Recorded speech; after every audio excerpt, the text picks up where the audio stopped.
Të nderuar teleshikues televizionit Klan mirëmbrëma, ju flas si çdo të enjte nga studio emisionit përjashëm Opinion, në këtë intervistë të drejt për drejt, sikurse e keni njohur nga anuncimet e 3 ditëve të fundit me prokurorin e përgjithshëm të Republikës së Shqipërisë, zotin Theodhori Sollaku. Mirëmbrëma zoti Sollaku dhe mirë se keni ardhur. Mirëmbrëma. Sikurse është nënvizuar edhe në anuncimin e këtyre 3 ditëve, zoti Sollaku, i cili ka ardhur në krye të prokurorisë shqiptare rreth 2 vjet më parë, pothuajse nuk ka dalë në transmetime drejt për drejta televizive, mbase kjo lidhet edhe me detyrën e tij si prokuror i përgjithshëm. Gjithsesi sot mund të kemi mundësinë të diskutojmë prapë pothuajse këtë periudhë 2 vjeçare që lidhet që me momentin e ardhjes tij në krye të prokurorisë përgjithshme shqiptare, si dhe me problemet më të rëndësishme që ka sot jo vetëm prokuroria natyrisht, por dhe raportet që ka me politikën, me krimin dhe shumë probleme tjera që shqetësojnë jetën politike dhe shoqërore shqiptare. Shpresoj zoti Sollaku që aq sa i lejohet një prokurorit përgjithshëm ju jeni i hapur për këtë bashkëbisedim. Ju garantoj se po. Dhe sikur se e thash, meqense ka rreth 2 vjet që ju keni ardhur në krye të prokurorisë përgjithshme, një nga momentet natyrisht që ka pasur debat dhe ka pasur komente ka qenë ardha juaj, mënyra se ju erdhët në krye të prokurorisë përgjithshme, mënyra se si emri juaj doli për një herë si një emër i pranuar nga disa palë brenda parlamentit shqiptar. Si ishte ky moment? Kush ju propozoi? Si arritët të vini në postën e prokurorit përgjithshëm? Duhet të sqaroj që askush nuk propozon, është kompetencë e kryetarit të shtetit, pra presidentit të Republikës, që të emërojë prokurorin e përgjithshëm. Natyrisht, ky dekretim nuk ka vlerë nëse parlamenti nuk jep pëlqimin. Ndodh që në ato vende ku është kjo formulë, zakonisht pëlqimi nuk i hyet shkaqeve subjektive, por shihet thjesht lishmëria, kushtëzueshmëria e dekretimit dhe integriteti moral i personit. Unë besoj se të dyja edhe njëra tjetër i plotësojë. Dhe prandaj gjykoj që nuk pati probleme në dhënien e pëlqimit. Megjithatë, fakti që ju ishit në atë kohë këshilltari juridik i presidentit Mejdani, por më parë që qenë dhe këshilltari juridik i presidentit Berisha, a luajti rol në këtë drejtim? Pra a fashiti zërat kundër të opozitës shqiptare? Megjithëse ka pasur edhe zëra të ashpër në këtë drejtim, por është vërtet. A ishte ky një lloj kompromisi për ardhin tuaj në këtë postë? Unë nuk do të thosha që ishte kompromis, por ishte një konsensus i dy forcave kryesore politike në dhënien e pëlqimit të presidentit të Republikës për të emëruar në postën e prokurorit përgjithshëm. Kam parasysh që pavarësisht nga rezervat që patën të dy grupet, pëlqimi ishte si në rrugë partijake ashtu dhe në rrugë parlamentare.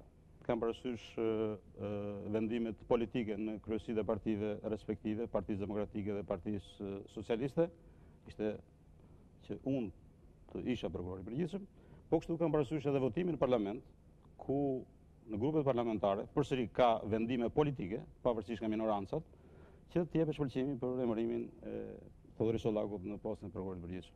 Prandaj do ta quaja si një ardhje me një konsensus të plot forcave politike kryesore.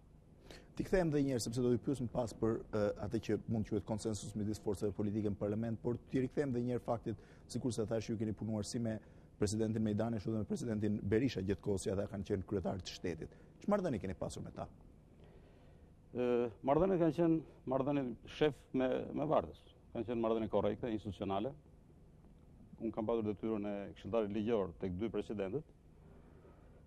Mendoj se ata kanë vlerësuar profesionalizmin tim në ushtrimin e përgjegjësive të këshilltarit, po kështu edhe integritetin moral tim. Besoj se kanë qenë këto dy arsye që si njëri dhe tjetri nuk hezituan për të dhënë okej në emërimin tim në postin e prokurorit përgjithshëm. Si shpjegohet fakti zoti Sollaku që në momentin që u ndryshuan presidenti Mejdani zuri vendin e zotit Berisha, ju vazhduat të qëndronit megjithëse një pjesë e madhe u larguan në atë kohë? Do të them që nuk vazhdova të qëndroj, por ishte insistimi president Mejdani, i cili kishte informacionet e tij për stafin presidencë, dhe gjykoj që unë për shkak të eksperiencës akumuluar në problemet e këshilltarit ligjor që kryesisht merret me problemet kushtetuese, të vazhdoja përsëri sepse gjykoj që i bëj mirë punës. Unë mendoj se ky ka qenë argumenti kryesor që presidenti Mejdani vendosi që të mirëte mua në stafin e tij.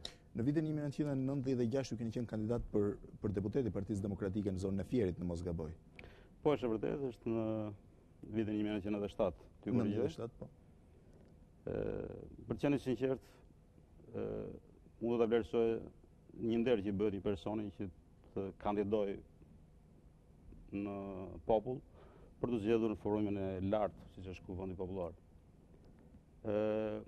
Është një moment sporadik i karrierës time, natyrisht nuk e kërkova vetë, nuk më afroi, për të qenë sinqert deri në fund, as Partia Demokratike. Në firën atë kohë vepronin shoqatat për të normalizuar jetën politike, sepse gjithçka që ndodhi ishte pasojë edhe atij agresiviteti politik midis forcave kryesore politike. Shoqata Myzeqeja, më kujtohet, u propozoi të gjitha partive kandidatët e mundshëm për të paraqitur popullin në Fier.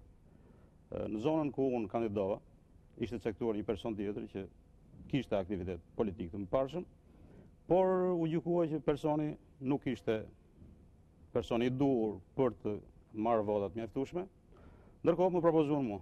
Natyrisht më bën qartë që edhe ti nuk ke garanci se do fitosh. Megjithatë kisha vendosur të kthehesha, atë kohë isha me një vizitë studimore 3 mujore në Holland. U ktheva dhe kam bërë fushat 7-8 ditore. Ky moment sporadik, siç e quajtë ty në jetën tuaj, por dua këtë rast një përgjigje sinqert. A ka ndikuar raportet tuaja me socialistët në momentin që u bët prokuror i përgjithshëm?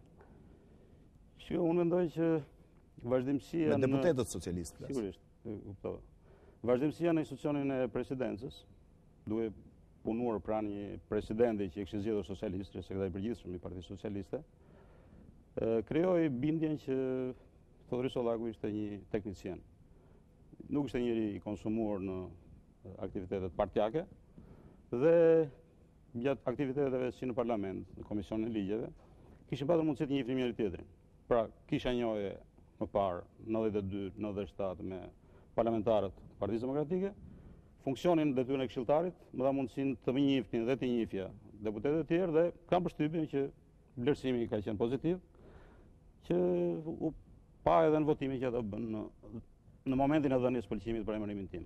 Ndërkohë në momentin që jeni emri juaj diskutohej dhe po votohej në parlament si prokuror i përgjithshëm, ka pasur edhe mjaft kontestime nga ana e Partisë Demokratike. Le të ndjekim një kronikë të shkurtër të televizionit Klan të asaj dite dhe më pas duhet ju pyes pak për konsensusin në parlament për ta mbyllur këtë pjesë të karrierës tuaj, nëse do ta quajë kështu.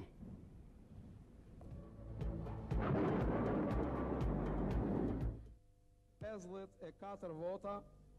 Theodhori Sollaku ka marrë sot pëlqimin e 71 deputetëve të parlamentit shqiptar për të qenë prokurori i ri i përgjithshëm i Republikës. Pas shumë debateve dhe me një votim të fshehtë me anë të kartonave elektronik, parlamenti ka votuar pro dekretit të presidentit Recep Mejdani. 18 deputet, kryesisht mbështetës të kryetarit socialist Fatos Nano, votuan kundër Sollakut, 15 të tjera abstenuan, ndërsa 5 nuk morën pjesë në votim. E vetmja vot kundër e opozitës e deklaruar si e tillë ishte ajo e nënkryetare së Kuvendit Josefina Topalli. Unë jam dakord që të ketë një prokuror i përgjithshëm, por prokurori i përgjithshëm nuk mund të jetë kurrë një person i cili ka miq në këtë rrjete, i cili është i përzier në këtë rrjete, i cili nuk është i Zoti, i cili nuk është i aftë. Dhe në këtë aspekt, unë mendoj se ne duheshim menduar gjatë, unë e di që nuk është e lehtë, por nuk jam dakord me presidentin e Republikës i cili ka ra rrugës më të shkurtë, duke mos dalë as nga godina e presidencës për të kërkuar një prokuror të tillë. Nuk është një person që nuk është përdorur nga politika. Dhe nga njohja që kam, nga karakteri i tij anemik, nuk më bind fare se ky prokuror do të hap dosjet e prokurorëve. Realisht në Shqipëri në këto kushte do të na ishte dashur një Falcone. Me qenë se ne nuk e gjejmë Falconin, kjo nuk do të thotë që ne të gjejmë një anti-Falcone, apo të gjejmë një tromcak që kërcen deg më deg. Që në fillim 5 deputet të majorancës kërkuan që votimi të bëhej me flet votimi, por ky propozim është hedhur poshtë me shumicë votash. Pas kësaj, deputeti socialist Zydi Pepa tha se shkarkimi i Rakipit ishte një akt politik. Gjithashtu dhe miratimi i Sollakut përbën sipas tij një aksion politik.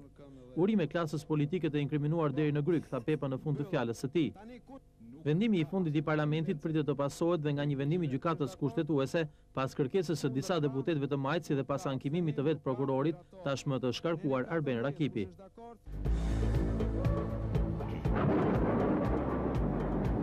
Një moment mjaft i tensionuar politik, zoti Sollaku, janë normalizuar raportet tuaja me zonjën Topalli apo vazhdoni të jeni në fokusin e kritikave të saj? Ajo bën politik dhe natyrisht unë nuk pres veçanërisht opozita të thotë bravo prokuroria, sepse ne më ndërgjeshëm që shumë probleme ka. Por sinqerisht do të që i ridëgjova tani, fakt kur i kam dëgjuar më llaftarisur, domethënë të paktën në gojën e një femre mund t'i thoshte ndonjë mashkull me egërsinë e vet, por kishte një stonim midis egërsisë të fjalorit dhe simpatisë Jozefinës.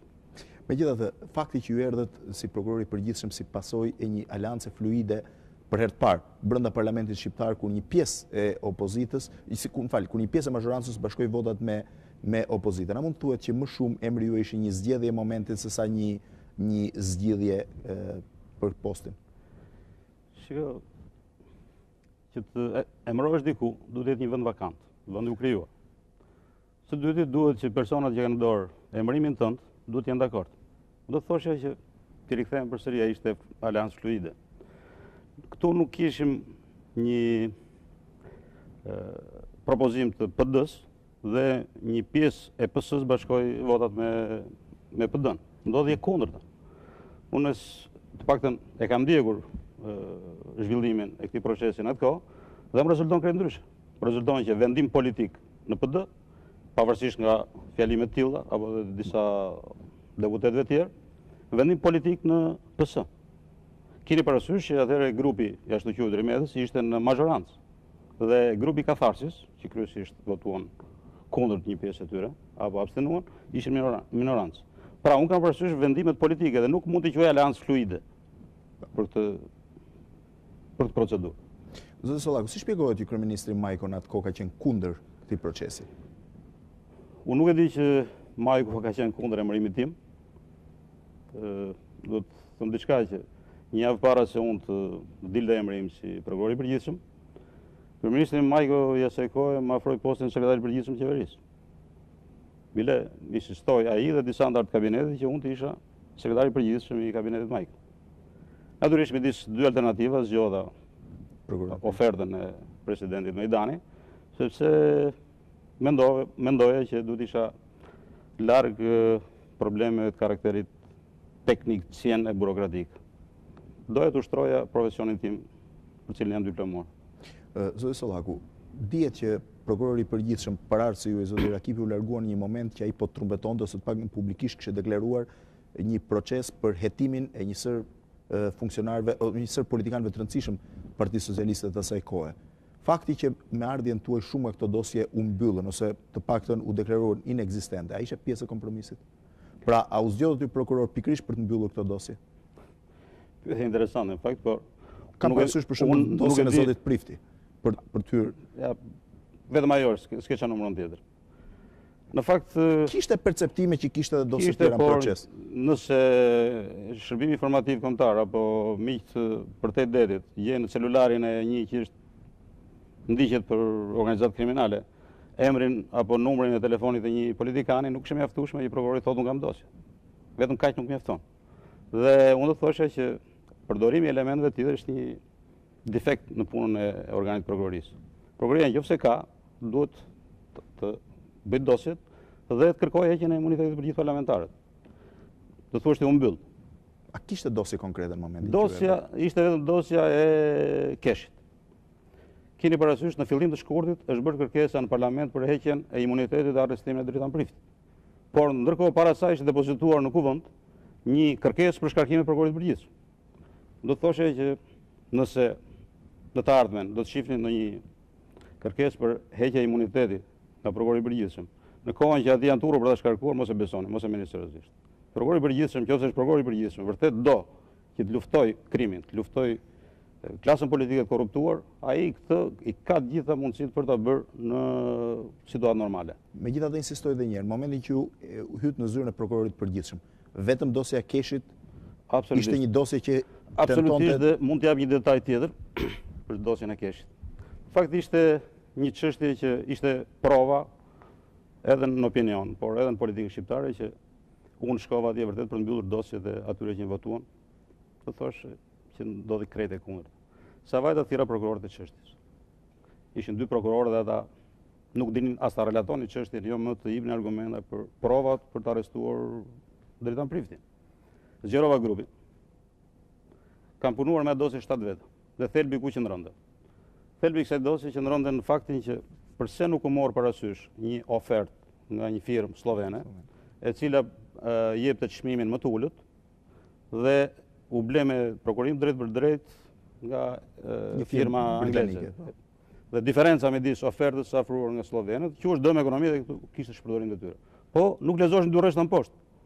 që thuash, firma slovene e jep tek këtë çmim, nëse para paguajnë 100%, që s'kishte njëri para në atë kohë, dhe së dyti, mbasi të negocionte për tranzitimin nga Malizia apo nga Greqia.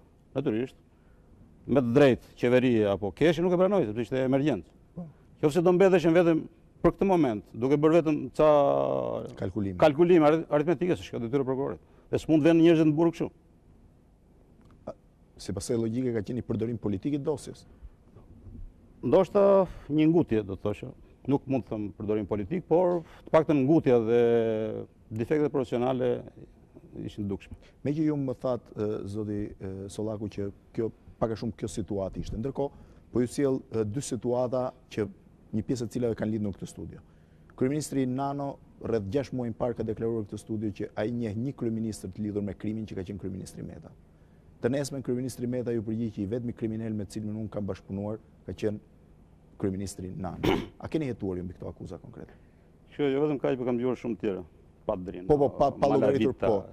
Pa llogaritur dhe akuzat që zoti Berisha bën ndaj një numri të madh politikanë. Edhe në raportimin e fundit në parlament mundova të sqaroja si Livën si ashtu dhe opinionin tërësi. Prokuroria nuk merret me akuzat politike. Vetëm kaq, thuhet që është kriminal. Jemi në kushtet e një shpifje që i bëhet një personit caktuar, në rastin konkret përmendur Meta. Në bazë të ligjit, kjo akuzë disponohet nga ai dhe në gjykatë kërkoj shpifje. Nëse do avancon dhe më tutje, që është mafioz, është kriminal, se ka bërë 1, 2, tip dhe një minimum të dhënësh, atëherë do të shërbente si bazë që prokuroria të futesh lojë për ta hetuar deri në fund. Por shprehje të tilla që ky është kriminal, ky është mafioz, ky është kontrabandist, domethënë këto janë thjesht, domethënë mund të shërbejnë vetë betejës politike, por asgjë. Për shembull, zoti Berisha disa herë ka hedhur fakte konkrete që lidhen me monopolet, të cilat përqendrohen në dorë të disa ministrave të qeverisë ose gjëra të tilla. Janë hetuar në këtë drejtim? I kam dëgjuar edhe këtë. Problemi është që çfarë veprë penale ka monopole, çdo më thënë monopol. Ka një aktivitet të gjerë. Problemi shtrohet si ka bërë to para. Ka bilancet që janë paraqitur, personi deklaron pasuritë, në një farë mënyrë i justifikon. Domethënë deri më sot nuk ka asnjë kallëzim, qoftë nga kontrolli i shtetit, qoftë nga tatimet, qoftë edhe nga politikanët që akuzojnë njëri tjetrin, që thotë që ky i ka bërë to para sepse ka bërë këtu vepër penale. Nuk ka asnjë akuzë absolutisht të përqendruar. Absolutisht. Meqense ju përmenda pak më parë kryeministrin Nano, dihet që ai ka qenë një nga ata njerëz që tentoi të bllokonte shkarkimin e prokurorit përgjithshëm Rakipi në atë kohë. Ç'marrëdhënie keni me Nanon aktualisht? Me Nanon ka marrëdhënie që mund të ketë një prokuror i përgjithshëm me kryeministrin e vendit. Pavarësisht se institucioni i prokurorisë është organ i pavarur, ai ka nevojë për plotësimin e kësaj kërkesave, si të karakterit material dhe të karakterit legal, të cilat mund t'i bëjë vetëm qeveria dhe mazhoranca. Prandaj shpesh ndodh që me kryeministrin unë tulem në tavolinë për të biseduar pikërisht për këto probleme. Po kështu në bazë disa ligjeve, prokurori i përgjithshëm është antar i disa komiteteve, shumë me luftën që lidhen me luftën kundër drogës së trafiqeve, pastrimin e parave dhe komitete tjera. Pra kemi marrëdhënie institucionale. Zoti Sollaku, duhet të bëj një pyetje e cila ka qenë në qendër të vëmendjes së javës fundit ose 10 ditëve të fundit dhe që lidhet me një njoftim sipas cilit ministri i financave Mala ju ka kërcënuar, një denoncim i bërë të vërtetë nga shefi i opozitës, ju ka kërcënuar ju lidhur me një çështje pak a shumë personale. A do të mendoj ti Blend që prokurori i përgjithshëm do të heshte nëse do të ishte kërcënim? Mund të them që jemi në kushtet e një telefonit prishur në Shqipëri, që për fat keq vazhdon për gjatë dhe në shumë raste të tjera gjërat artikulohen, kamuflohen, interpretohen sipas mënyrës që mendon gjithë secili. Por duhet të them që nuk kam patur asnjë kërcënim. Ka patur një keq kuptim, është e vërtetë. Si ka ndodhur keq kuptimi? Shqipëria është vend i vogël, njihemi të gjithë me njëri tjetrin. Ishte një keq informim i zotit Malaj dhe kishte pak në një situatë çik emocionale. Por që ju nuk do ta konsideroni të kërcënim? Ja, absolutisht. Ishte më tepër, do ta thosh, do ta quaj një përfitim nga relatat, nga njohja e mparshme, se sa një kërcënim. A keni ndikime ose a tentojnë të ndikojnë politikanë të rëndësishëm tek ju zoti Sollaku për çështjet e caktuara? Unë një gjë mund t'ju siguroj juve dhe opinionin publik që prokuroria mund të ketë shumë probleme për të zgjidhur. Ende ne jemi ndërgjegjshëm. ka problemet profesionalizmit, problemet përkushtimit, problemet ndershmërisë në disa raste. Por një gjë prokuroria sot e ka arritur. Asnjë politikan sot nuk merr guximin t'i biri telefonit prokurorit përgjithshëm. Për këtë çështje apo për atë çështje. Mundohet ndonjë kështu hallexhi nga zona thotë aman më rregulloj këtë punë apo atë punë, po për çështje konkrete absolutisht. Cilat janë çështjet më të rëndësishme? Cilat janë dosjet më emergjente që ju si prokurori i përgjithshëm keni mbi tavolinën tuaj të punës? Do të sqaroj që prokurori i përgjithshëm nuk heton çështje. Nuk ka dosje prokurori i përgjithshëm mbi tavolinë. Në bazë ligjit, çështjet hetohen nga prokuroria e shkallës së parë, prokuroria e rrethave. Pra atje depozitohen të gjitha kallëzimet, atje bëhet puna voluminoze, ata prokurorë janë ata që mbrojnë akuzën gjyq. Por zyra e prokurorit të përgjithshëm natyrisht është një zyrë shumë e rëndësishme, kam stafin tim, kam disa drejtori që kanë mision të kontrollojnë si ecin dosjet poshtë, të ndihmojnë nga ana metodike, të japin një rrugë çështjeve që prokurorët në niveleve më të ulta nuk janë në gjendje të zgjidhin dhe kanë disa kompetenca tjera, për shembull për dosjet e nëse do të fillojë një çështje për persona me imunitet, atëherë këta bëhen kompetent në drejtimin tim kuptoj. Po. Megjithatë, cilat janë çështjet që ju i ndjeni sot si më problematike në çështjet më problematike sot janë çështjet janë përqendruar tek prokuroria e krimeve të rënda. Fakt neve krijuam prokurorinë e krimeve të rënda. Që do të thotë? Që do të thotë që janë kryesisht organizata kriminale, që pavarësisht se autorët nuk janë deklaruar, me ato punohet në një konspiracion të padiskutueshëm. Mblidhen prova, bëhen shkëmbime informacione me autoritetet homologe të vendeve tjera, rogatore apo komision, letër rogatore apo komision rogator. Ka çështje tjera që lidhen me vrasjet e egra, të pazbuluara edhe apo të kamufluara gjatë këtyre viteve. Dhe do thosha që çështja më e rëndësishme ne kemi përqendruar te prokuroria e krimeve të rënda. Natyrisht kemi edhe çështje tjera që lidhen me çështjet e shpërdorimeve të detyrës, cilat janë jo të lehta. Çështjet e pabarazisë në tendra, ku luhen miliona, qindra milion lekë. Pra, nuk po them çështje me emër konkret, domethënë kjo është natyra e çështjeve të cilat. Megjithatë, të insistoj pak unë jo për çështje konkrete, por qoftë edhe në përgjithësi. Dihet që Shqipëria nënvizohet si një nga vendet më problematike ku me një korrupsion mjaft të lartë, me një korrupsion evident, me shumë madje me një indeks katastrofal po të krahasosh dhe me atë të fqinjve. Si shpjegohet fakti që me gjithë këtë nënvizim, pra me gjithë faktin që jemi një nga vendet me korrupsionin më të lartë, mbase edhe në planet, nuk ka asnjëri të dënuar për korrupsion, zoti Sollaku. Para njërë do të sqaroj që kodi penal nuk ka në një vepër penale të emërtuar korrupsion. Por, në këtë kategori ne përgjithsisht fusim çështjet që lidhen me veprimet arbitrare të nëpunësve të shtetit, veprimet kundërshtime për mbushjen e rregullt detyrës, ka si një pasojë të rëndë ekonomike, parregullësitë në zhvillimin e tendrave, mitmarrjen e tjera. Unë do thoshja që nuk është kështu. Pavarësisht nga problematika që ka në këtë drejtim, pavarësisht nga çfarë shohin njerëzit dhe çfarë flitet, do të thoshja që nga vit në vit numri i këtyre çështjeve dhe personat vënë në bankën e të akuzuarve sa vjen e rritet. Vetëm për 2013 do të thoshja që janë rreth 270 në punës në nivele të ndryshme. Ju dini që ndoshta për herë të parë prokuroria arriti të akuzonte rangje të tilla si zëvendës ministra, zëvendës guvernator banke, drejtorisht në institucione. Pavarësisht nga defekti i prokurorisë që do të bëjmë tepër public relation për të evidentuar situatë.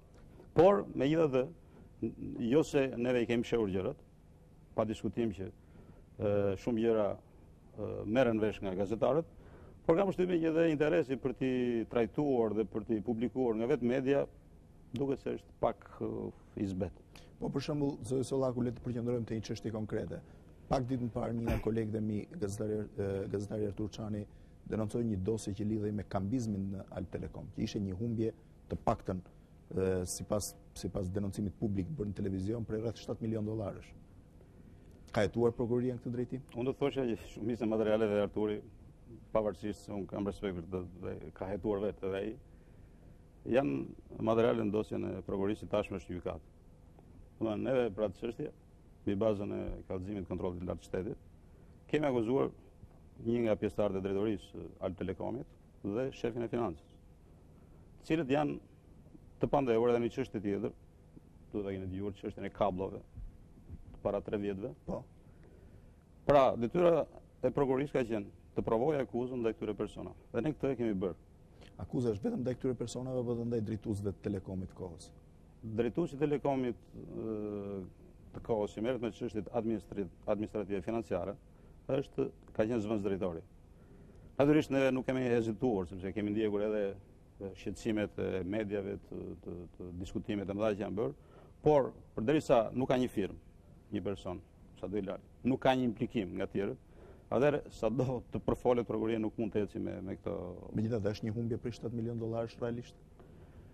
Nuk është kaq, domethënë sipas akuzës vetë 3.4 milion dollar është rezultati i shkëmbimeve boshe pa një qëllim të caktuar ekonomik, sepse një shoqëri mund të bëjë kambizëm, por domethënë nëse sot thyen $1 milion në lek del 1 miliard dhe gjys lek. Mbas 2 ditëve këto 1 miliard dhe gjys lek i kthen prapë në dollar. Diferenca e kursit të këmbimit ke parasysh që humbja është 100 miliona, 200 milion. Kjo është bërë në vazhdimsi rreth gati 2 vjet. Pa pasur asnjë objekt se përse bëri.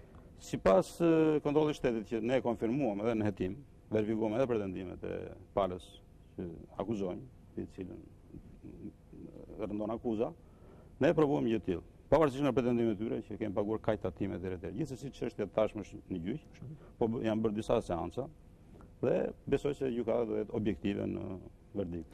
Ndërkohë që po brenda Telekomit, zoti Sollaku, me që po insistoj te problemet e korrupsionit, është përfolur shumë dhe ajo që quhet marrëveshja e interkoneksionit. Zoti Berisha të paktën ka cituar një sër kontratash në këtë drejtim. A keni jetuar në këtë kush? Para 2-3 ditëve në prokurorinë e Tiranës është depozituar një kallëzim për problemet e interkoneksionit.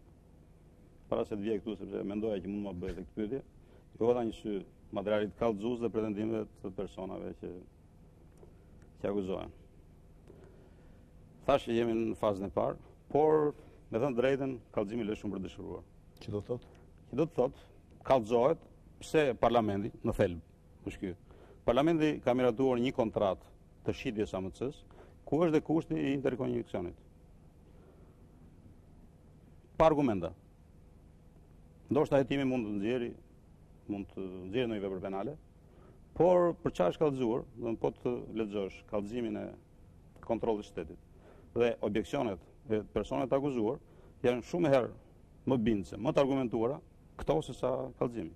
Natyrisht, për shkak të rëndësisë së çështjes, unë urdhërova që me një herë filloj hetimi, të sqarohen të gjitha problemet, ndoshta ka nevojë të merren ekspert. Dhe ju garantoj që kjo çështje do të hetohet shpejt dhe do të kemi konkluzione të shpejta. Por është përsëri po them që jemi në një situatë të tillë. Nëse më lejon tash. Patjetër.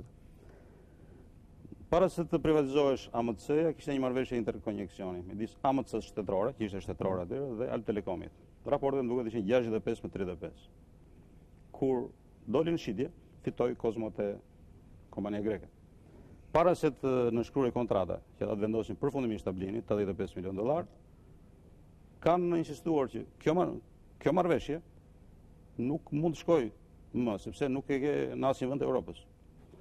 Për më tepër që marrëveshja e interkoneksionit, kur këto AMC dhe ishin shtetërore, nuk ishte vepruar asnjëherë, domethënë palët nuk ishin faturuar asnjëherë. Domethënë ishte thjesht de jure, po de facto asnjëherë. Nuk ekziston. Me konsulencën e Bankës Botërore, u arrit të negociohesh dhe u erdhën raportet tek 88 me 12, diçka e tillë. Kontrolli i shtetit ka kap të detaj. Meqenëse ishte 35, vajtën 12, diferenca 23% që ul është dëm ekonomik. Por kemi një gjë parasysh. Është bërë me miratimin e konsulentëve botëror, të Bankës Botërore. Është bërë me miratim të ERT-s. Është firmosur nga ministri i kohës. Ka kaluar në qeveri. Ka kaluar në parlament. Pra, prokurori, nëse është kështu, paktën. Kaq unë lexova, thash nuk jam zgjedhur thellë në këtë. Atëherë i bie të gjykojë që pse parlamenti e miratoi. S'mund ndodhi kurrë. Nuk mundet prokurori të gjykojë një ligj parlamenti. Problemet e Telekomit mund të jenë tjera. Dhe unë shpresoj, nuk e di deri më sot, sepse ende nuk kam një material kallëzues. Shpresoj që komisioni hetimor parlamentar të nxjerrë diçka. Ndoshta edhe kontrolli i shtetit në punën e tij mundet na sjellë diçka tjetër, Por do të thosha që vërtet ka probleme. Unë mund t'ju them një detaj që diku e lexova në një material që shumë pak rëndësi është kushtuar administrimit të impulseve, cilat janë para në them. Neve kemi rregulla strikte për një magazin ku ka, 5 fletore, 3 kalendar, kemi ligj, kemi mënyrën se veprohet, ndërsa kur vjen problemi për aparaturat e matjes minutazhit, apo edhe në blerjen e energjisë, kush e mati sa energji ka hyrë në Shqipëri. Vërtet ka ca aparatura, por unë gjykoj që nuk ka rregulla sa duhet strikte, që të thotë që kaq është minutazhi i folur, kaq kilovator kanë hyrë. Domethënë këtu ndoshta është një moment që duhet reflektuar. Abuzimi. Domethënë në këtë situatë unë mendoj që ka mundësi. Do hetoj prokuroria këto drejtime? Problemi është që prokuroria heton gjithmonë nëse ka shkelje ligji. Nëse ka mangësi ligjore është e vështirë, vetëm qofse neve provojmë që këtu ka e vjedhje. Domethënë kjo është bërë me qëllim që të vjedhet. Është çështje që rast pas rasti ne besojmë se puna që bëhet nga Komisioni Hetimor Parlamentar apo kontrollet që kanë hyrë tani në Telekom apo në Kesh në prag të privatizimit të tyre do të nxjerrin probleme dhe unë ju garantoj që ne do të jemi konsekuent në zbatimin e ligjit në këtë çështje.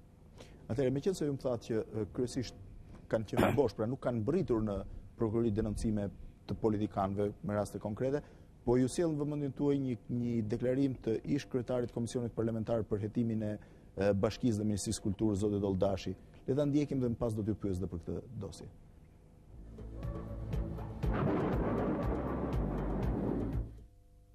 Unë do të depozitoj sot në prokurori, me njerë pasaj konferencë për shtyp, dosjen e Alba TV që ka të bëj me zhdukje nga buxheti i shtetit të 134 milion lekëve të vjetra dhe dosjen e gazetës Sporti dhënë për menaxhim nëpërmjet një kontrate të paligjshme, votimeve periodike Spektër me president zotin Koçokok Glima. Një varg i gjatë dosjesh tjera problematike që kanë të bëjnë me një total shpërdorimesh prej 679 milion lekësh të reja ose 6 miliard e 700 milion të vjetra, do t'i dërgohen hap pas hapi institucionit akuzës, i cili duhet bërë përpara ligjit të gjithë zyrtarët që janë përgjegjës për masakrin që është bërë me paratë e qytetarëve të Tiranës, vepër penale që nuk parashkruhet.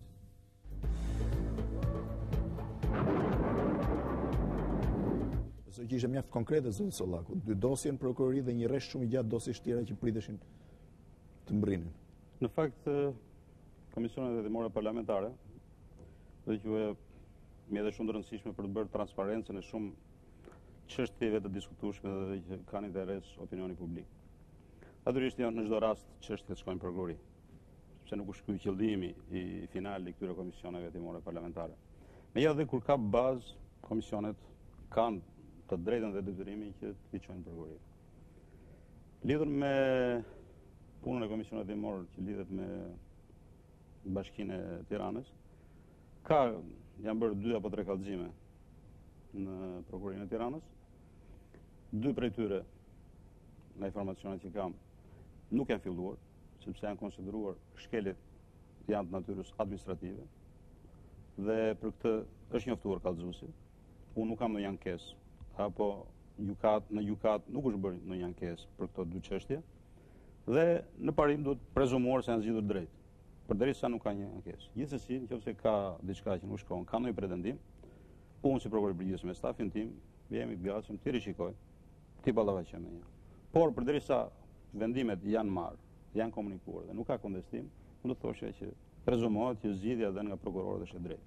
Është në dorë ende kjo çështje e Alba TV, ka probleme të ekspertëve. Në fakt jemi në një situatë të vështirë me shumë çështje që kanë nevojë për ekspertime, sepse janë njerëz privat, të cilët me ato shpërblime që jep buxheti i prokurorisë, ata tundohen me njëherë nga shumë të mëdha se japin personat akuzuar. Dhe në këtë aspekt neve natyrisht nuk pranojmë konkluzione që nuk janë bindse, pavarësisht se sa para mund të ketë marrë nga pala tjetër eksperti, dhe jemi detyruar të bëjmë grupe ekspertësh njëri pas tjetrit. Pra është një fenomen që në shumë çështje na ka bërë që procedimet zvarriten unë kërkova nga parlamenti që vetë prokuroria të kishte ekspert të paguonte, por për fat keq shumë pak kanë interes të vinë sepse rrogat janë tullt. Duke qenë ekspert privat, ai merr 5 fishin asaj që mund marrin prokuroria. Pra është një çështje që jo se është justifikimi kryesor ky, sigurisht problemet thash ka edhe prokurorët, duhet të jenë më kërkues, më exigjent në trajtimin e materialeve kallëzues, por gjithsesi është një realitet. Unë do thosha që pavarësisht nga objeksionet që mund të kenë për prokuroritë e shkallës parë, personat që kanë pretendime gjithmonë duhet të adresohen ndaj vendimit prokurorit, ose në gjykat, ose dhe prokurorit përgjithshëm. Zoti Sollaku, duhet i kthehem një momenti që besoj është pak i dhimbshëm për ju, por që natyrisht ka të bëjë me opinionin publik. Dihet që në fund shtatorit ka ndodhur vrasja e njërit prej shoferëve tuaj, një ngjarje që ka tronditur opinionin publik këtu dhe jashtë dhe që ngjalli mjaft komente. Si ka ndodhur realisht? Çfarë ka ndodhur? Fakt që ka qenë një nga momentet më të vështira të jetës time. Fakt e kam përjetuar atë ngjarje, aq tepër që ishte dhe familja ime në makinë. Ishit në Shqipëri kur ndodhi ngjarja? Isha në zyrë, një shok më fton për të pirë një kafe tek pjaca. Kur duke pirë kafe më njoftojnë që kështu ka ndodhur. Kam vajtur me njerë tek vendi i ngjarjes, u lidha me spitalin. Goditja ishte fatale, domethënë s'kishte vend për të ndryrë mjekët. Pra ishte një moment i vështirë, por jam munduar që ta kalojmë hapasapi. Familja juaj, gruaja dhe vajza juaj kishin përjetuar? Në fakt ato përjetuan sepse ishin pranishme, pavarësisht nga mënyra se si ndodhi ngjarja shumë e shpejt. Ato e ndjen më shumë sepse ishin aty. Ndërkohë, jo le të kalojë tek mua, sepse bësh fjalë për një bashkëpunëtor, ai shofer ishte, i ndjer ishte shofer, por gjithsesi ishte bërë një me pjesëtarët e familjes time apo me mua kur kishte situata që lëviznin përreth. Por më rëndësishme është që u lehtësuam kur mbasi punës intensive të grupit të timit, arritëm që për një muaj çështja të sqarohej të zbardhej përfundimisht. Dhe kjo na lehtësoi disi. Krahas këtij momenti të vështirë, thash, aty provova që prokuroria dhe unë si prokuror i përgjithshëm nuk isha vetë. Me njëherë pata shumë mesazhe solidariteti nga homologët e mi, që nga Amerika, Zvicra, Belgjika, bile dhe Maqedonësit, afruan gjithçka që në ditë e para, gatishmërinë e tyre për të ndihmuar, bile autoritetet italiane sollën menjëherë aparaturat që përdoren për investigimin dhe kapjen e autorëve. Që ne nuk i kishim deri në moment? Nuk kemi edhe sot, për fat keq. Kanë qëndruar disa ditë edhe natën, kanë punuar. Bile nuk e prisin gatishmërinë e autoriteteve maqedonëse, sepse autori mbas 2-3 ditëve dolin në Maqedoni dhe dinim që ishte në Maqedoni. Por nuk u kap dot sepse kishte dini, kishte pasaportë fallse. Se si autoritetet belge pastaj e realizuan. Pra çështja që sa ishte tronditse në momentin e parë, aq ishte inkurajuese për neve në luftën e vështirë që kemi përballë me krimin. Aty unë pash, domethënë një solidaritet nga homologët tanë, veçanërisht ambasadori Jeffrey, partnerët tanë në Amerikë, në Britaninë e Madhe, në Zvicër, në Itali, bënd pamundurën që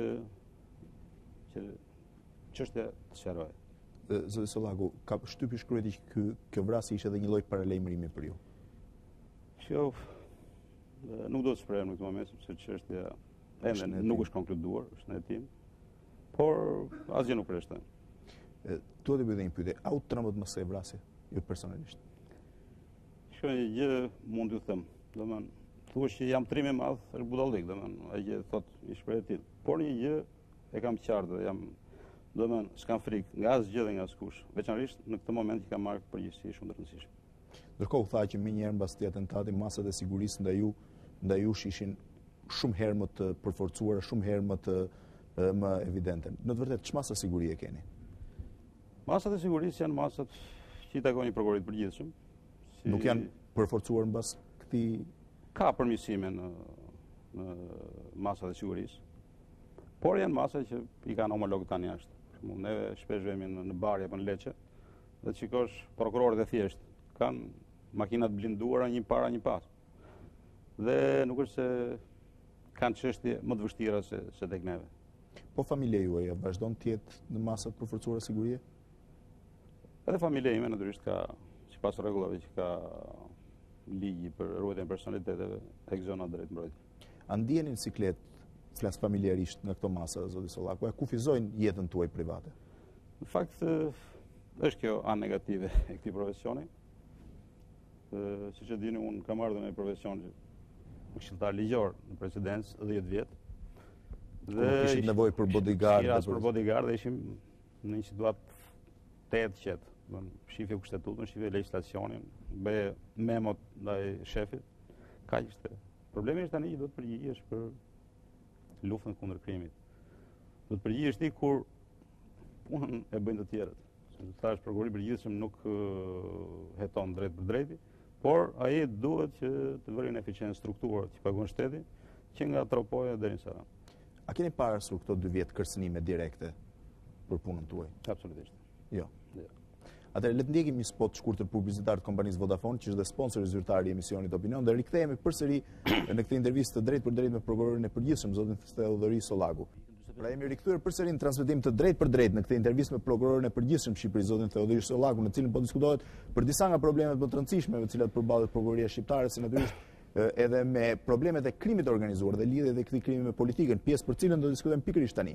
Megjithatë, për të bërë radhë kësaj pjese të intervistës, le të ndjekim një prononcim të ambasadorit amerikan James Jeffrey në Durrës gjatë një vizite së bashku me ministrin e rendit publik, në cilën ai ka folur pikërisht për intensifikimin e krimit të organizuar në Shqipëri. Le ta ndjekim këtë material.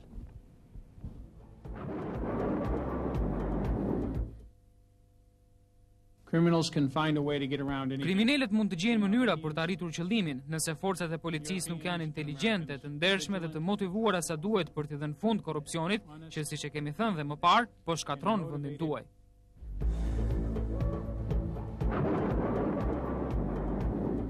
Zoti Sollaku, ka ndërkohë një intensifikim mjaft madh, jo vetëm deklarimet e ambasadorit, i cili pak më parë, rreth disa muaj më parë, deklaroi që ne njohim madje edhe baronët e krimit në Shqipëri dhe t'i godasim ato, por ka pasur edhe mjaft raporte të fundit ndërkombëtare, të cilat nënvizojnë faktin që krimi organizuar është intensifikuar në Shqipëri. Por unë duhet të bëj një pyetje tjetër përveç se ty tek kjo. A ka lidhje midis krimit të organizuar dhe politikës në Shqipëri? E di që është pyetje pak e vështirë dhe si e përgjithshme, por doja një përgjigje nga ju. Fakt, njëjtën pyetje më bën para disa muajve kur isha një vizitë zyrtare në Shtetet e Bashkuara. Ja mund ta konfirmoj prokurori i përgjithshëm një konstatim të tillë. Do të sqaroj që prokuroria punon me bazën e dosjeve në të cilat gjenden provat, faktet. Përderisa neve nuk kemi fakte, prova, çështje të filluara ndaj politikanëve që përgjithsisht janë me imunitet, pra nuk keni parë ndonjë heqje imuniteti, përgjigjja do të jetë jo. Ndërkohë, bashkëbiseduesi më kthye tha, do të Sollaku ke plotësisht drejt, por jo çdo informacion mund të kthehet në provë. Me këtë do të them që jo se nuk ka informacione, për, si thush, më tepër afinitete shoqërire të politikanëve me pjesëtarët që ndiqen për vendari kriminale. Ndërkohë, a ndiqet ndonjë politikan për këtë? Ja, absolutisht. Po si merret vesh atëherë që ka lidhje kur nuk ndiqet politikani? Problemi është që shumë nga të arrestuarit në përgjimet që u bën apo në procedimet shprehen, kam ik filan deputet, që këtë çështje ma rregulloi filani, që në tabulatet e tyre, kur kontrollohen, dalin numrat e njerëzve që janë figura publike. Natyrisht kjo nuk është në masë, do të fjalë për kokra që mund të jenë gjykojnë edhe rastisht. Dhe nuk gjykoj që klasa politike shqiptare është një me krimin organizuar. Tjetër punë që mund të ketë tek disa naivitete në shoqërinë apo në joshjen me një zarf që jepet gjatë fushatave elektorale apo në një bilet avioni që prihet. Por thosha që nuk mund të them që klasa politike shqiptare është nga klasa politike shqiptare ka pjesëtar në rrjetet kriminale. Megjithatë, zoti Sollaku, duhet të bëj një pyetje e cila lidhet më shumë me procedurën. Në rast se një person është nën vëzhgim, telefoni i tij përgjohet për arsye të një informacioni ose për arsye se mund të jetë në ndjekje. Dhe në qoftë se ai gjithsej kohë flet ose kontakton me një politikan, me një deputet, po themi, ndërpritet përgjimi këtë moment? Absolutisht jo. Nëse dikush përgjohet sipas rregullave që ka shteti, dhe ai flet me një politikan, këto përgjime mund të përdoren ndaj atij politikani në një rast të caktuar kur do të ketë një bazë mjaftueshme dënash për të ngritur akuzën ndaj tij. Pra, pa është kjo shkelje e ligjit që përgjohet një deputet i cili është me imunitet? Nuk përgjohet deputetin, nuk përgjohet kriminalin. Nuk është faji i ligjit apo i prokurorit që përgjon me vendim gjykate që deputeti politikani mban kontakte me kriminalin. Prandaj këtu unë do të thosha që edhe politikanët duhet të jenë më të pëmendshëm në këtë drejtim, sepse vërtet ti mund mos marrësh pjesë në trafikun e drogës, të shpërndash drogën apo të transportosh drogën, por ndonjë gjatë me një person që ka para, të cilat gjithë e kuptojnë që ka dyshimta, minimumi është naivitet për një politikan. Dhe ky politikan naiv si duhet kërkuar. Megjithatë, zoti Sollaku, pak ditë më parë në një intervistë televizive zoti Nano u shpreh që atij i vijnë informacione që njerëz të rëndësishëm politik ose deputet kanë kontakte me njerëz të lidhur me krimin. Informacione të tilla kam. Sa emergjente është kjo situatë? Sa shqetësuese? Unë do thosha që ka informacione të tilla për politikanë veçantë dhe që shfaqen rrethana të tilla që makina filan deputeti ka brenda një person që pavarësisht se nuk është në akuzë, pavarësisht se nuk është i dënuar, nuk ka një vendim gjyqësor, përsëri ai është një person që ndiqet për vendari kriminale. Dhe këtu ndoshta kryeministri ka drejt dhe me siguri ai ka informacione. Po ju keni këto informacione? Jo, tek mua vijnë informacionet kur ato shërbejnë si bazë për të referuar një vepër penale. Do me raportet e policisë. Vijnë tek prokurori i përgjithshëm. Kur krijohet baza për të filluar një procedim sektor. Zoti Sollaku, a keni frikë ju ose mund të ndërmerrni masa ju si prokurori për të penguar penetrimin e njerëzve të lidhur me krimin ose me parat dyshimta, penetrimin në politikë këtyre njerëzve? Dhe a mund të jetë fenomen shqetësues ky? Fakt, para një viti në raportimin në parlament, fenomen fakt unë e ngrida me shqetësim. Shqipëria sot fat keq vazhdon të pastroj para. Neve kemi sot ngrihen gradacella, bëhen motele, bëjnë milione dollar. Dhe të gjithë e dim që në shumicën e rasteve, ose në një pjesë të rasteve, këto janë parat dyshimta. A mund të verifikoni kur janë parat dyshimta? Problemi është që unë nuk, si zyrë, nuk merre me verifikimin e parave dyshimta. Unë hy në lojë kur autoritetet përgjegjëse kanë të dhëna që këto para kanë ardhur nga një veprimtari kriminale. Atëherë prokuroria vepron në bazë të kodit procedurës penale. Sot neve kemi ligj bashkëkohor për pastrimin e parave, kemi ngritur e struktura pranë Ministrisë Financave, por në të drejtën jemi larg implementimit me sukses të këtyre standardeve. Për shumë gjëra, për shumë faktorë. Shqipëria akoma vazhdon keshi, akoma nuk ka një sistem bankar të konsoliduar, akoma nuk ka një sistem fiskal ku çdo njeri ketë numrin fiskal dhe të merret vesh sa të ardhurë ka dhe sa taksa ka paguar.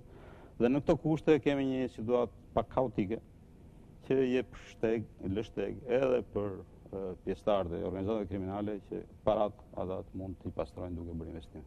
Megjithatë, të rikthejmë dhe një shqetësimit që ju kishit që një pjesë e tyre mund të penetrojnë dhe në politikë, duke pasur një mbështetje të tillë financiare edhe pse dyshim? Përvoja tregon që njerëz me parë kanë hyrë, nuk them që ata që janë deputetë sot kanë parë janë nga grupet kriminale. Por po konsolidohet si ide që kush ka parë mund të hyjë në politikë, mund të bëjë fushat, mund të paguajë njerëzit për të bërë fushatën e tij dhe ka shanse të përfituar.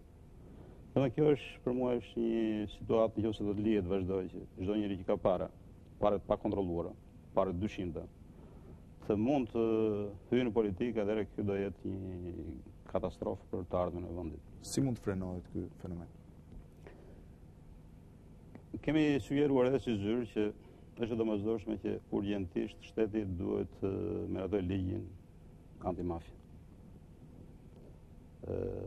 Para disa muajve, ju dini që u bë e njohur që erdhën disa ekspertë italianë për të asistuar në përgatitjen e këtij ligji, i cili konsiston në faktin që bara e provës tek pjesëtarët e organizatave kriminale që janë në proces u takon atyre. Çfarë do të thotë? Nëse unë kap dikë me 10 kg heroin, shoh që ai ka pallat, ka hotel, dhe nuk më tregon burimin e pasurisë, atëherë shteti ka drejt ta konfiskojë dhe ta akuzojë për pastrim parash. Shteti nisi një proces tillë, zoti Sollaku, në janar të këtij viti dhe ishit pikërisht ju, prokuroria, që e frenuat. Neve, në fakt, nuk është se kemi frenuar. Detyra e prokurorisë është të kontrollojë ligjshmërinë e policisë, veprimet e policisë. Pati raste që këto sekuestrime ishin në kundërshtim me ligjin dhe prokurorët nuk i miratuan veprimet e policisë.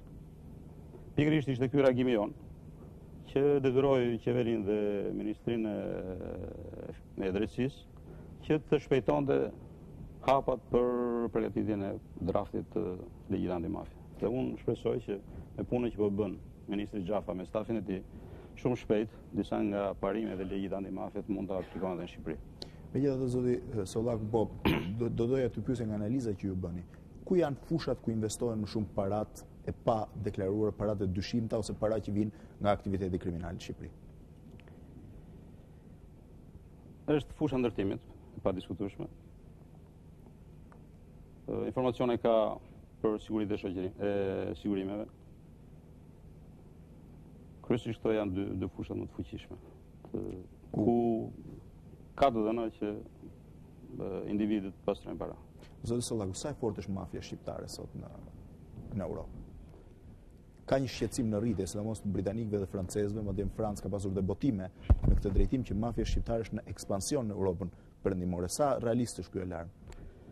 Unë do të thoshe që pavarësisht se fenomeni ekziston, është disi e egzageruar. Unë nuk besoj se ka mafje me atë strukturim, me atë organizim që të ketë hyrë në politikë, të ketë hyrë në transaksionet e fuqishme bankare, të ketë lidhje në vende të tjera, të cilët ata kanë ndikime në jetën politike të atij vendi. Unë mendoj se ende ne jemi në kushtet e organizatave kriminale që merren kryesisht me shfrytëzim prostitucioni apo me trafikimin e drogës. Në fakt, edhe ju të medias unë gjykoj që do të jeni më realist në publikimin e kësaj situate. Është kuptim. Kuptimi që mos i frym gjërat. Për shembull, nëse arrestohen 3 shqiptarë në Itali, hapet gazeta u arrestua banda banda shqiptare. Po arrestohen sidoqoftë. Po arrestohen, po në Shqipëri arrestohen 50 veta në ditë. Dhe nuk i bëhet i njëjti publicitet kësaj situate në Shqipëri me ato në Itali. Me këtë nuk do të them që nuk ka brendari kriminale, bile do të thoshe që numri i të dënuarve jashtë shtetit është më i madh se atyre që në Shqipëri, megjithëse si emigrant jashtë shtetit ka më pak gati 1/3. Por unë një gjë mund të them që pavarësisht nga kjo situatë, pavarësisht nga shqetësimi ndërkombëtar, autoritetet kompetente shqiptare, unë marr përsipër flas për prokurorinë, janë të vendosur që pavarësisht se krimet kryen në vende të tjera, të krijojmë një terren që autorët e këtyre veprave të mos i shpëtojnë penalizimit edhe në Shqipëri. Do thosha, ne kemi një provojë shumë mirë tani me britanikët. Kemi patur 14 raste që janë kryer vepra penale, vrasje apo shfrytëzim prostitucioni në Londra apo në qytete të tjera në Britani. Ka një intensifikim të pranisë shqiptare të krimit organizuar shqiptar në Britani, zoti Sollaku? Sipas korrespondencës dhe takimeve që kemi me partnerët tanë, ka një shqetësim nga ata, por këtu në fakt do të bërë një sqarim. Shteti shqiptar mban përgjegjësi për shtetasit shqiptar, jo për ata me origjinë shqiptare. Kemi parasysh që shumë kosovar, shumë maqedonas me origjinë shqiptare janë në Europë prej mos e 20-30 vjetësh.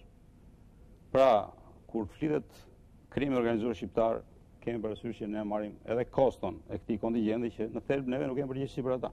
Pavarësisht se janë me origjinë shqiptare, flasim për përgjegjësinë e shtetit. Pra, në këto kushte do të thoshe që duhet vlerësuar edhe kjo punë që bëjnë autoritetet shqiptare në këtë drejtim. Thoshe që asnjëri nuk e di për shembull që nuk kam parë të publikohet shumë media, ndoshta nuk i intereson, që nga vit në vit procedimet për çështjet e krimit organizuar, që lidhen me trafiqet, që lidhen me shfrytëzim prostitucionit, pavarësisht se kryen jashtë shtetit, sepse atje në fakt ndodhin, sepse atje janë tregjet e drogës e prostitucionit, ne edhe këtu kemi arritur numri i tyre të vejtë rreth 270 vete të arrestuar. Dhe legjislacioni shqiptar është shumë i ashpër. Imagjino, për një shfrytëzim prostitucioni të dënohet një djalë 15 vjet, s'është pak.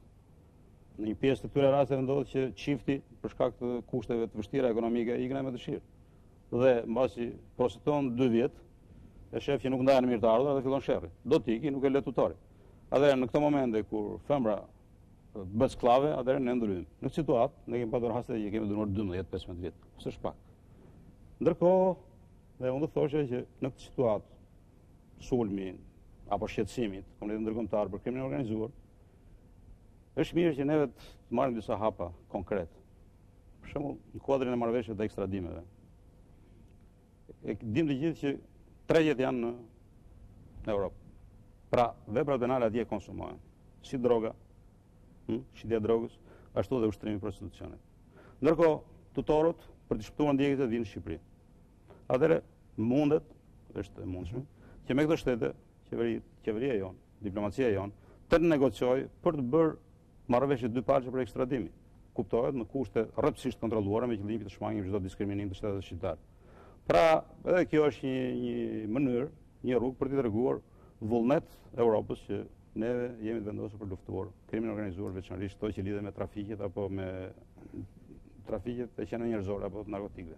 Meqense përmendet narkotikët dhe qeniet njerëzore, doja t'ju pyesja, ku janë fushat ku krimi shqiptar është më aktiv në Europë?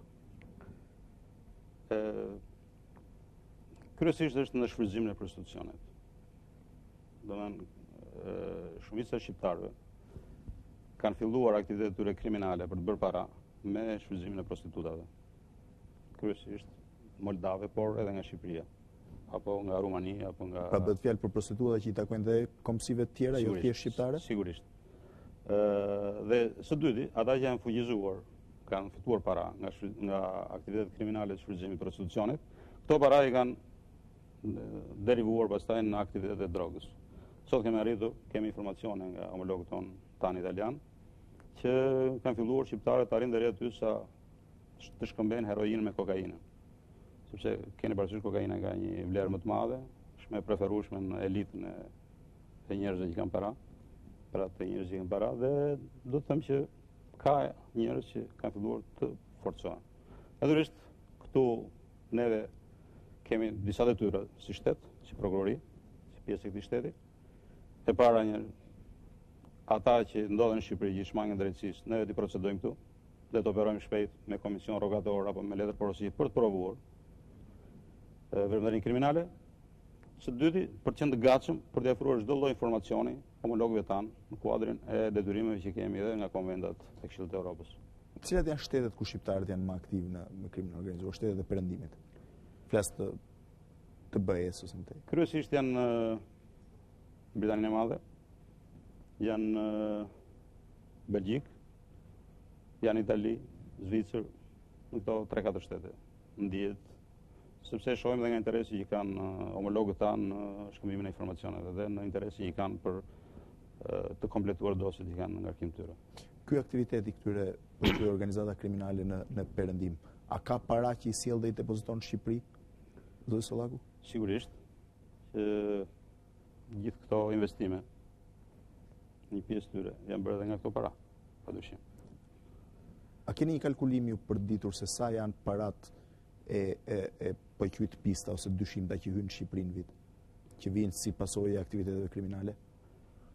Është e vështirë të japësh një bësh një llogaritje, sepse kush man evidencë dhe kush ka statistikat që mund të japin përgjigje të saktë. Por për të qenë sinqert ka. Domethënë gjithë ajo para që fitohet si rezultat i trafikimit qenieve njerëzore apo të narkotikëve në Europë, këtu investohet. Dhe për fat keq ka një opinion tek një pjesë e popullsisë që është një aktivitet që i bën mirë zhvillimin të ekonomisë kur vendi ende është i varfër etj. Dhe në një moment caktuar kur ne të të rregullohemi nga ana ekonomike, atëherë me një të rënd lapsit mund ndërpritet. Domethënë duhet të them që historitë e Amerikës me tipit Falcone që mund të shërbejnë sot mund të jenë pjesë vetëm për skenarët e filmave të Hollywoodit, por kurse si ato mund të shërbejnë si modele për të implementuar në demokraci të veçanërisht të brishta. Kemi parasysh vendet e Amerikës së Jugut apo Amerikës Qendrore, ku si rezultati i trafikimit të drogës ka patur pare të madhe në qarkullim, por ato vende asnjëherë nuk gjithë vite nuk janë bërë. Atje kemi grushte shtetesh, atje nuk kemi demokraci të pakonsoliduara, atje kemi gjitha pasojat e aktivitete kriminale. Prandaj unë do të thoshe që ky iluzion që është tek njerëzit që këto pare i bën mirë vendin, do të thoshe që i bën shumë keq. A rrezikon Shqipëria të shkojë drejt një modeli të Amerikës Jugore? Nëse vullnetet politike do të jenë tilla që do ta tolerojnë një situatë tillë, nuk kam frikë se po. Por gjykoj se klasa politike shqiptare është aq e përgjegjshme, pavarësisht nga vështirësitë e momentit, që ti thotë stop këtyre fenomeneve. Dhe thoshe që ne jemi në situatë që mund të bëhet, për shembull, gjykata, policia apo prokuroria mund të luajë me çështje jo falsifikime, jo shpërdorime, por nuk ka prokuror, nuk ka gjykat që luan me çështjet e trafikantëve, të drogës apo të prostitucionit. Pse nuk ka mundësi të luajë? Këtu përfitimet janë më të mëdha. Sepse ka një presion, jo vetëm të ndërgjegjësim të strukturave të luftës kundër krimit, por kemi një vëzhgim nga partnerët tanë ndërkombëtar, cilët i kemi gati në çdo institucion. Domethënë, duam apo s'duam në Shqipëria do t'i thotë stop krimit organizuar, thotë stop trafikeve të drogës dhe të qenieve njerëzore. Kjo është e padiskutueshme. Unë sot pata një takim me përfaqësues të FBI-t dhe prezenca amerikane sa vjen e rritën në Shqipëri.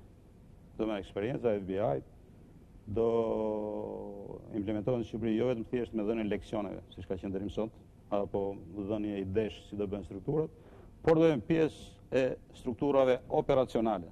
Pra do jenë një me prokurorët dhe me policisë shqiptar. Pra ka një interesim të madh që Shqipëria bëhet një vend larg trafikit, të jetë një vend larg trafikeve, larg krimit të organizuar. Po në kuadrin e hetimit për organizatat terroriste, zoti Sollaku më gjuh përmendëm, a ka shqetësim real në Shqipëri për planinë e tyre? Fakt flas gjithmonë me dosje, neve nuk kemi çështje që lidhen me terrorizmin, por përvojat tregojnë që tolerimi i krimit organizuar e bën pashmangshëm edhe aktet terroriste në një të ardhmen. Ngjarjet e Spanjës, mbas atyre që ndodhen në Amerikë, të marsit, ku mund jetën 100 e ca vet, tregojnë që terrorizmi është real, është asnjë shtet nuk mund t'i shpëtojë këtë rreziku të madh të njerëzimit.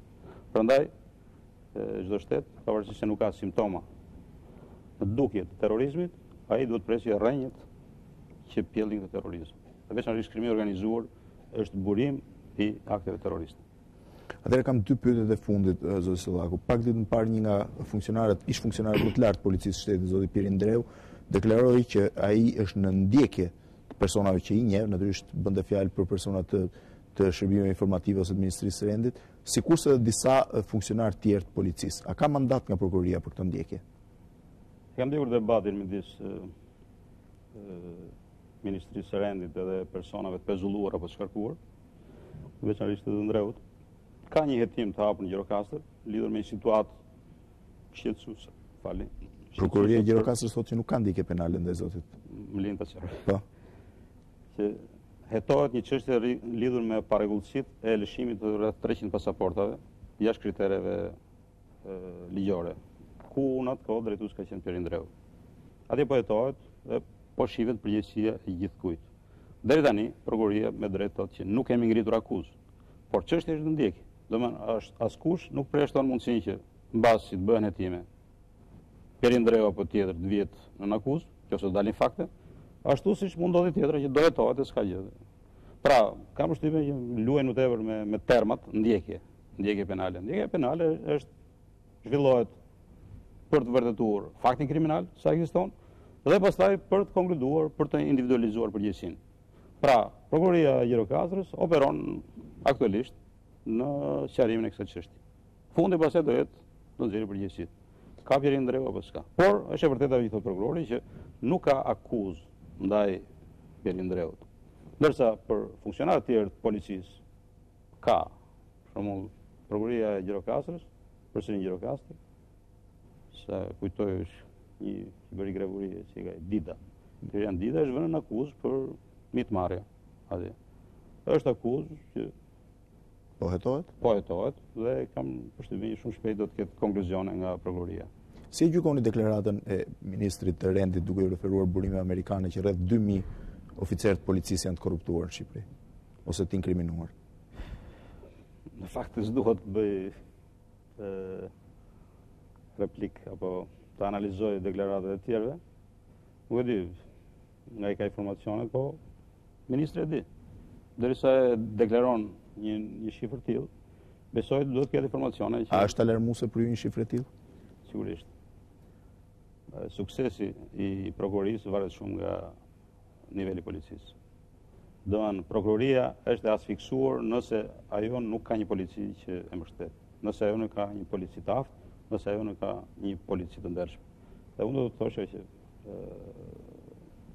puna që bën zoti Toska në këto kohë të ardhes të në detyrë, unë do të thosha që është e lavdërueshme për qëllimin për të pastruar njerëzit, por natyrisht shqetësimi është që këta njerëz që ikin duhet të provohet përse ikin, sepse nuk është lehtë të heqësh të hedhësh në rrugë një komisar policie që ka vite të tëra që ndeshin me krimin.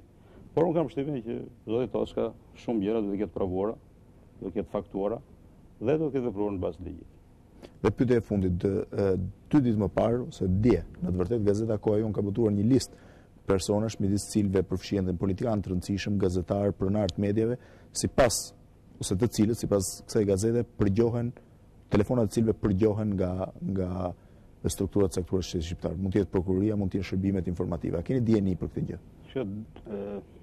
Rrugët ligjore të përgjimit, të interceptimit të telefonave janë këto.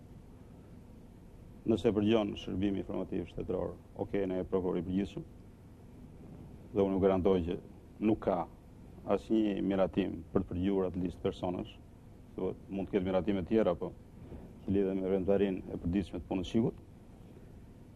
Dhe nëse është një çështje penale dhe prokuroria ka nevojë ta përdorë përgjimin si provë, atëherë prokuroria është detyruar t'i vejë gjykatës. Por që përsëri nuk i ka shkuar, thoni. Për atë listë jo. Domethënë përgjime, kërkesa për të miratuar përgjimin e telefonave për çështje penale, prokuroria vetëm gjykat për të marrë miratimin nga çdo ditë, do të fjalë për përgjime për pjesëtarët që janë të rrjeteve kriminale apo që dyshohen se janë kryer një vepër penale. Pra, do të siguroj që nga prokuroria nuk ka asnjë miratim për përgjime telefonash, sepse nuk ka patur kërkesa të tilla. A mund ta bëj shërbimi informativ kombëtar ose policia këtë përgjim pa pasur nevojë për mandatin e prokurorisë? Pra ju thonë që a mund shkelin ligjin. Kjo është çështje për secili del mban përgjegjësi për thyrjen e ligjit në një moment caktuar. Është çështje e dënueshme zoti Sollaku? Sigurisht. Është çështje privatësisë gjithë secilit, është një drejtë themelore dhe kam përshtypjen që nuk është ajo papërgjeshmëri sa të arrijnë punonjësit e shishit që të bëjnë përgjime të telefonave aq më tepër të niveleve të tilla që përmendet. Ka ikur akoma. Faleminderit zoti Sollaku atëherë për këtë intervistë, faleminderit që ishit në studio në emisionin Opinion. Shpresoj që do kemi mundësi gjatë mandatit tuaj të rishihemi përsëri, më tepër që ka një lloj preokupimi edhe të mediave për problemet që lidhen me krimin organizuar, luftën ndaj tij dhe me implikimet midis krimit dhe politikës. Shpresoj, sikurse thash, që t'ju shoh përsëri në këtë studio. Faleminderit edhe ju. Të nderuar teleshikues, keni ndjekur këtë intervistë drejt për drejt me zotin Theodhori Sollaku, prokurori i përgjithshëm i Republikës së Shqipërisë. Do të rishihemi përsëri të njëjtën ardhshme në orën 20:30. Natën e mirë dhe mirupafshim.